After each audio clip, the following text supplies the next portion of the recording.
ನಮಸ್ಕಾರ ವೀಕ್ಷಕರೇ, tech in agriculture ಚಾನಲ್ಗೆ ಸ್ವಾಗತ. ನೀವಿನ್ನೂ ಚಾನಲ್ನ ಸಬ್ಸ್ಕ್ರೈಬ್ ಮಾಡಿಲ್ಲ ಅಂದರೆ ಈ ಕೂಡಲೇ ಸಬ್ಸ್ಕ್ರೈಬ್ ಮಾಡಿ. ನಮಸ್ಕಾರ ರೈತ ಬಾಂಧವರೇ, ಇವತ್ತಿನ ದಿನಗಳಲ್ಲಿ ರಾಸಾಯನಿಕ ಗೊಬ್ಬರಗಳ ಬೆಲೆ ದಿನದಿಂದ ದಿನಕ್ಕೆ ಹೆಚ್ಚಾಗ್ತಾನೆ ಇದೆ. ಆದರೆ ನಮ್ಮ ಭೂಮಿಯಲ್ಲೇ ಫ್ರೀಯಾಗಿ ಸಾರಜನಕ ಅಥವಾ ನೈಟ್ರೋಜನ್ ಉತ್ಪಾದನೆ ಮಾಡಲು ಒಂದು ಅದ್ಭುತ ಚಾನ್ಸ್ ಇದೆ. ಅದೇ ದ್ವಿದಳ ಧಾನ್ಯಗಳ ಬೇಸಾಯ.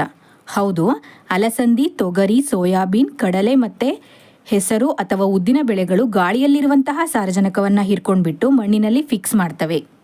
ಇವತ್ತಿನ ವಿಡಿಯೋದಲ್ಲಿ ನಾವು ಪ್ರತಿ ಎಕರೆಗೆ ಯಾವ ದ್ವಿದಳ ಧಾನ್ಯ ಎಷ್ಟು ಸಾರಜನಕವನ್ನು ಮಣ್ಣಿನಲ್ಲಿ ಫಿಕ್ಸ್ ಮಾಡುತ್ತೆ, ಹಾಗೆ ಇದರಿಂದ ನಾವು ಇವಾಗಿನ ಮತ್ತು ಮುಂದಿನ ಸೀಸನ್ನಲ್ಲಿ ಎಷ್ಟು ಕೆಜಿ ಯೂರಿಯಾವನ್ನು ನೇರವಾಗಿ ಉಳಿಸ್ಬೋದು ಎನ್ನುವುದನ್ನು ಕೃಷಿ ವಿಜ್ಞಾನದ ನಿಖರ ಲೆಕ್ಕಾಚಾರದೊಂದಿಗೆ ತಿಳಿಯೋಣ.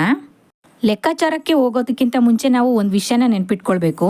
ಅದೇನಪ್ಪ ಅಂತಂದರೆ, ಪ್ರಸ್ತುತ ಮಾರುಕಟ್ಟೆಯಲ್ಲಿ ಸಿಗುವಂತಹ ಒಂದು ಮೂಟೆ ಅಂದರೆ 45 kg ಯೂರಿಯಾದಲ್ಲಿ ಕೇವಲ 46% ಅಂದರೆ ಸುಮಾರು 20.7 kg ಮಾತ್ರ ಶುದ್ಧ ಸಾರಜನಕ ಇರುತ್ತೆ.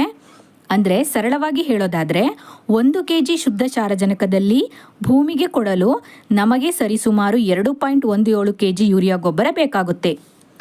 ಹಾಗಾದರೆ ನಮ್ಮ ದ್ವಿದಳ ಧಾನ್ಯಗಳು ಎಕರೆಗೆ ಎಷ್ಟು ಯೂರಿಯಾವನ್ನು ಉಳಿಸ್ತವೆ ಈಗ ನೋಡೋಣ. ಮೊದಲನೇದಾಗಿ ಅಲಸಂದಿ. ಈ ಅಲಸಂದಿ ಬೆಳೆಯಲ್ಲಿ 1 ಎಕರೆಗೆ 32ರಿಂದ 60 kg ಸಾರಜನಕ ಮಣ್ಣಿಗೆ ಫಿಕ್ಸ್ ಆಗುತ್ತೆ. ಹಾಗೆ ಇದೇ ಸಾರಜನಕ ಪ್ರತಿ ಎಕರೆಗೆ 12ರಿಂದ 24 kg ಮುಂದಿನ ಬೆಳೆಗೆ ಸಿಗುತ್ತೆ.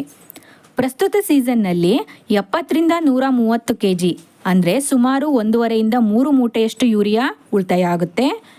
ಹಾಗೆ ಮುಂದಿನ ಸೀಸನ್ಗೆ 26ರಿಂದ 52 kg ಅಂದರೆ ಅರ್ಧದಿಂದ 1 ಮೂಟೆಯಷ್ಟು ಯೂರಿಯಾ ಉಳಿತಾಯ ಆಗುತ್ತೆ. ಎರಡನೇದಾಗಿ ತೊಗರಿ ಬೆಳೆಯಲ್ಲಿ ಪ್ರತಿ ಎಕರೆಗೆ 24ರಿಂದ 56 kg ಸಾರಜನಕ ಮಣ್ಣಿಗೆ ಫಿಕ್ಸ್ ಆಗುತ್ತೆ. ಹಾಗೆ ಇದು ಮುಂದೆ ಬೆಳೆಗೆ ಕ್ಯಾರಿ ಓವರ್ ಆಗಿಬಿಟ್ಟು 12ರಿಂದ 20 kg ಸಾರಜನಕ ಸಿಗುತ್ತೆ. ಪ್ರಸ್ತುತ ಸೀಸನ್ನಲ್ಲಿ 52ರಿಂದ 121 kg ಅಂದರೆ 1ರಿಂದ 2.5 ಮೂಟೆಯಷ್ಟು ಯೂರಿಯಾ ಉಳಿತಾಯ ಆದರೆ ಮುಂದಿನ ಸೀಸನ್ಗೆ 26ರಿಂದ 43 kg ಅಂದರೆ ಅರ್ಧದಿಂದ 1 ಮೂಟೆಯಷ್ಟು ಯೂರಿಯಾ ಉಳಿತಾಯ ಆಗುತ್ತೆ. ಮುಂದಿನ ಬೆಳೆ ಸೋಯಾಬೀನ್. 1 ಎಕರೆ ಸೋಯಾಬೀನ್ ಬೆಳೆಯಲ್ಲಿ 24ರಿಂದ 60 kg ಸಾರಜನಕ ಮಣ್ಣಿಗೆ ಫಿಕ್ಸ್ ಆದರೆ ಮುಂದಿನ ಬೆಳೆಗೆ ಕ್ಯಾರಿ ಓವರ್ ಆಗಿ 8ರಿಂದ 16 kg ಮಣ್ಣಿಗೆ ಫಿಕ್ಸ್ ಆಗುತ್ತೆ. ಪ್ರಸ್ತುತ ಸೀಸನ್ನಲ್ಲಿ ಯೂರಿಯಾ 52ರಿಂದ 130 kg ಉಳಿತಾಯ ಆದರೆ ಮುಂದಿನ ಸೀಸನ್ಗೆ 17ರಿಂದ 35 kg ಯೂರಿಯಾ ಉಳಿತಾಯ ಆಗುತ್ತೆ. ಮುಂದಿನ ಬೆಳೆ ಕಡಲೆ. 1 ಎಕರೆಗೆ 20ರಿಂದ 48 kg ಸಾರಜನಕ ಮಣ್ಣಿಗೆ ಫಿಕ್ಸ್ ಆದರೆ ಅದೇ ಸಾರಜನಕ ಮುಂದಿನ ಬೆಳೆಗೆ ಕ್ಯಾರಿ ಓವರ್ ಆಗಿ 8ರಿಂದ 16 kg ಮಣ್ಣಿಗೆ ಫಿಕ್ಸ್ ಆಗುತ್ತೆ.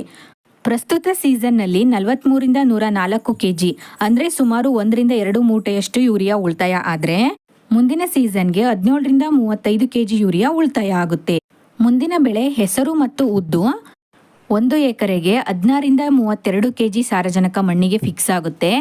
ಹಾಗೆ ಇದೇ ಸಾರಜನಕ ಮುಂದಿನ ಬೆಳೆಗೆ ಕ್ಯಾರಿ ಓವರ್ ಆಗಿ 6ರಿಂದ 12 kg ಪ್ರತಿ ಎಕರೆಗೆ ಸಿಗುತ್ತೆ. ಪ್ರಸ್ತುತ ಸೀಸನ್ನಲ್ಲಿ 35ರಿಂದ 70 kg ಯೂರಿಯಾ ಉಳಿತಾಯ ಆಗುತ್ತೆ. ಹಾಗೆ ಮುಂದಿನ ಸೀಸನ್ಗೆ 13ರಿಂದ 26 kg ಯೂರಿಯಾ ಉಳಿತಾಯ ಆಗುತ್ತೆ.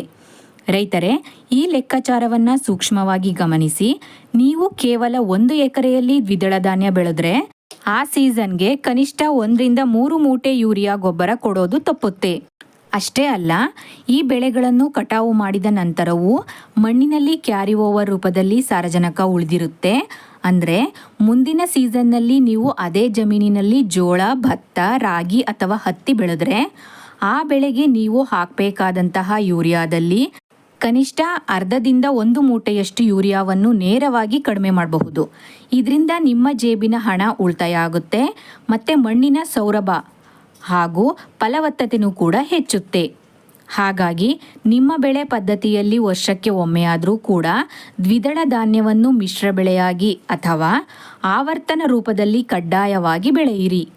ಈ ಮಾಹಿತಿ ಇಷ್ಟವಾದಲ್ಲಿ ವಿಡಿಯೋವನ್ನು ಲೈಕ್ ಮಾಡಿ, ಶೇರ್ ಮಾಡಿ, ಹಾಗೆ ಟೆಕ್ ಇನ್ ಅಗ್ರಿಕಲ್ಚರ್ ಚಾನಲನ್ನು ಸಬ್ಸ್ಕ್ರೈಬ್ ಮಾಡಿ. ಧನ್ಯವಾದಗಳು.